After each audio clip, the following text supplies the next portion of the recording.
ഈ കഴിഞ്ഞ ദിവസം ഞാൻ വായിച്ച ഒരു ചെറിയ കഥ, അത് നിങ്ങളുമായിട്ട് ഞാൻ ഷെയർ ചെയ്യാൻ ആഗ്രഹിക്കുകയാണ്. ആ കഥ എന്നെ വല്ലാതെ സ്വാധീനിച്ചു. കഥ ഇതാണ്: ഒരാശ്രമത്തിൽ ഒരു ഗുരുവും കുറേ ശിഷ്യന്മാരും ഉണ്ടായിരുന്നു.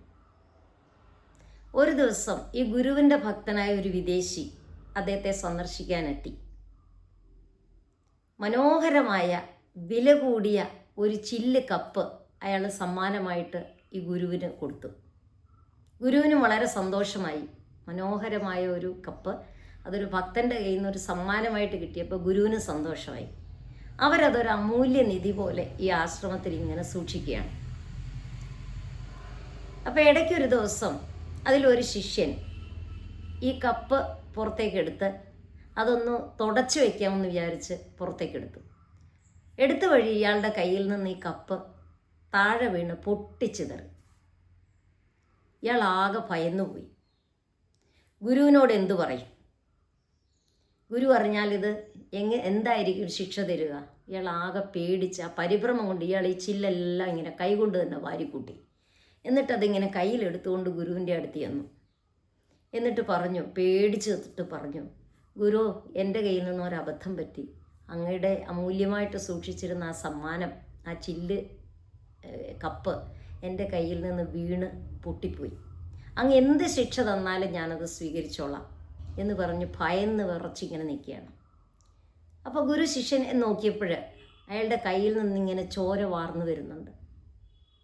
അപ്പോൾ ഗുരു നോക്കിയിട്ട് പറഞ്ഞു, നീ പെട്ടെന്ന് ആ കയ്യിലിരിക്കുന്ന ചില്ലെല്ലാം മാറ്റിക്കളയൂ. എന്നിട്ട് നിൻ്റെ കൈ വൃത്തിയായിട്ട് കഴുകി മരുന്ന് വയ്ക്കുക. അത് മുറിഞ്ഞിട്ട് ചോര വരുന്നുണ്ടല്ലോ. നമുക്ക് സമാധാനമല്ലേ വേണ്ടത്? സന്തോഷമല്ലേ വേണ്ടത്? നീ അത് തുടയ്ക്കാനെടുത്തപ്പോൾ പൊട്ടിപ്പോയതാണ്. അപ്പോൾ അത് പൊട്ടിപ്പോയ സാധനം ഇനി നമുക്ക് വീണ്ടും ഒട്ടിച്ചെടുക്കാൻ പറ്റില്ലല്ലോ. അപ്പോൾ പോയത് പോയി. ഇനി നീ നിൻ്റെ കൈ കളയണ്ട, ആ ചില്ലെല്ലാം മാറ്റിക്കളയും. അപ്പോൾ വഴക്ക് കിട്ടുമെന്ന് പേടിച്ച ശിഷ്യൻ ആകെ അത്ഭുതപ്പെട്ട് നിന്നുപോയി. ഇങ്ങനെ ഒരു കഥ വായിച്ചു. അപ്പോൾ അതിൽ നിന്ന് നമുക്കൊരു സന്ദേശമുണ്ട്. നമ്മളെന്താ നമ്മുടെ വീട്ടിലും ഇഷ്ടംപോലെ ഗ്ലാസ്സുകളും പാത്രങ്ങളും കുപ്പികളും ഒക്കെ പൊട്ടാറുണ്ട്.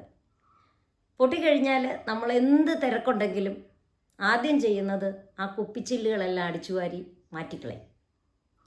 ഈ ചില്ലുപാത്രം എന്ന് പറയുമ്പോൾ അത് താഴെ പൊട്ടിപ്പോയാൽ ചെതറി അതിൻ്റെ കഷ്ണങ്ങൾ അവിടെ ഇവിടെയെല്ലാം ഓരോ നിൻ്റെ കീഴിലൊക്കെ ഇങ്ങനെ കയറി കിടക്കും. നമ്മൾ പെട്ടെന്ന് കാണില്ല. അപ്പോൾ നമ്മൾ എന്ത് ചെയ്ത് നന്നായിട്ട് അടിച്ചു വാരി ഓരോ ചില്ലും ഓരോ തരിയും നമ്മൾ അതിൽ നിന്ന് മാറ്റും, ആ മുറിയിൽ നിന്ന് മാറ്റിക്കളയും.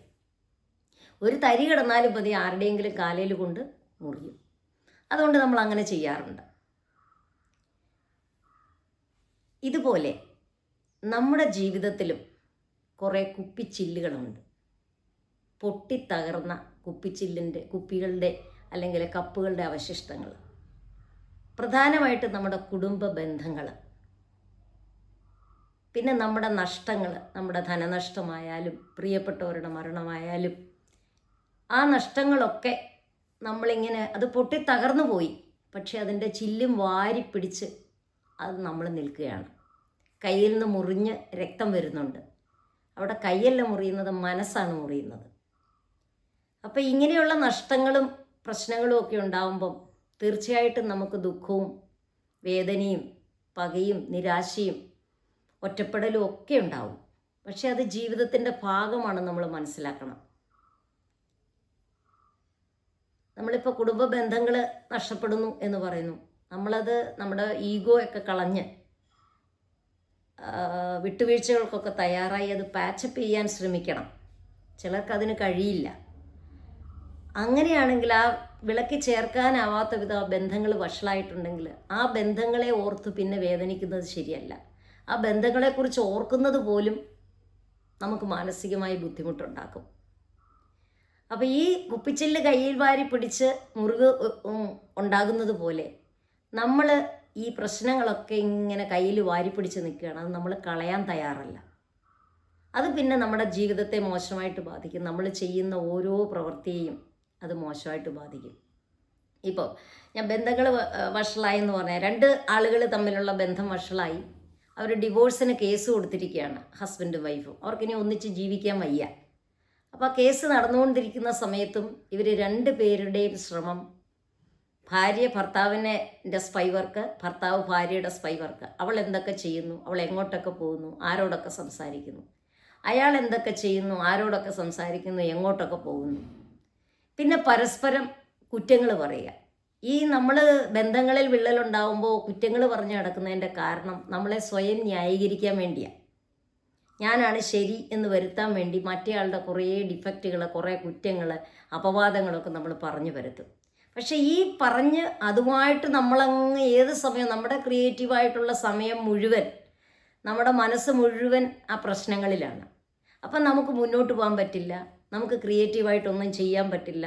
എപ്പോഴും അതിൻ്റെ പുറകെ നമ്മളിങ്ങനെ, അതുകൊണ്ട് ഒരു പ്രയോജനമില്ലെന്ന് താനും. നമ്മുടെ മനസ്സിൽ പകയും ദേഷ്യവും വിദ്വേഷവും ഒക്കെ ഇങ്ങനെ വളരുകയേ ചെയ്യുന്നുള്ളൂ. നമ്മൾ സ്വയം ഇല്ലാതാകുന്നത് നമ്മൾ അറിയുന്നില്ല. അപ്പോൾ കളയേണ്ടുന്നത് വിട്ടുകളയണം. ജീവിതം അങ്ങനെയാണ്. എല്ലാവരും എല്ലായ്പ്പോഴും നമ്മുടെ കൂടെ ഒപ്പം ഉണ്ടാവണമെന്നില്ല. ചിലർ നമ്മളെ ഉപേക്ഷിക്കും, നമ്മൾ ചിലരെ ഉപേക്ഷിക്കും, ചിലത് പൊട്ടിത്തകർന്നു പോകും. അത് സ്വാഭാവികമായിട്ടുള്ള ഒരു കാര്യമാണ്. പക്ഷേ അതിൻ്റെ കുപ്പിച്ചില്ലും വാരിപ്പിടിച്ചിങ്ങനെ നിന്ന് മുറിവേൽക്കുന്നത് നമുക്ക് തടയാനാവും. അപ്പോൾ അങ്ങനെയുള്ള കാര്യങ്ങൾ നമ്മുടെ മനസ്സിൽ നിന്ന്, നമ്മുടെ ജീവിതത്തിൽ നിന്ന് മാറ്റിക്കളഞ്ഞാൽ നമുക്ക് മനസ്സമാധാനം കിട്ടും. നമ്മുടെ കാര്യങ്ങൾ മുന്നോട്ട് പോകും, ഭംഗിയായിട്ട് പോകും. സന്തോഷം, ജീവിതം എപ്പോഴും സന്തോഷകരമായിരിക്കണമെന്നില്ല. ജീവിതത്തിൽ ഒത്തിരി ബുദ്ധിമുട്ടുകളുണ്ടാവും. അപ്പോൾ സന്തോഷം വേണമെന്നുണ്ടെങ്കിൽ, സമാധാനം വേണമെന്നുണ്ടെങ്കിൽ അത് നമ്മളെ തേടി വരില്ല. നമ്മൾ അതിനെ തേടിപ്പോയി അത് കണ്ടെത്തി നമ്മളുടെ ജീവിതം സമാധാനപൂർണ്ണമാക്കണം. അതുകൊണ്ട് കുപ്പിച്ചില്ലുകൾ വാരിപ്പിടിച്ച് നിന്ന് പ്രശ്നം ഉണ്ടാക്കരുത്. കുപ്പിച്ചില്ലുകളാണെങ്കിൽ അത് മാറ്റിക്കളയുക.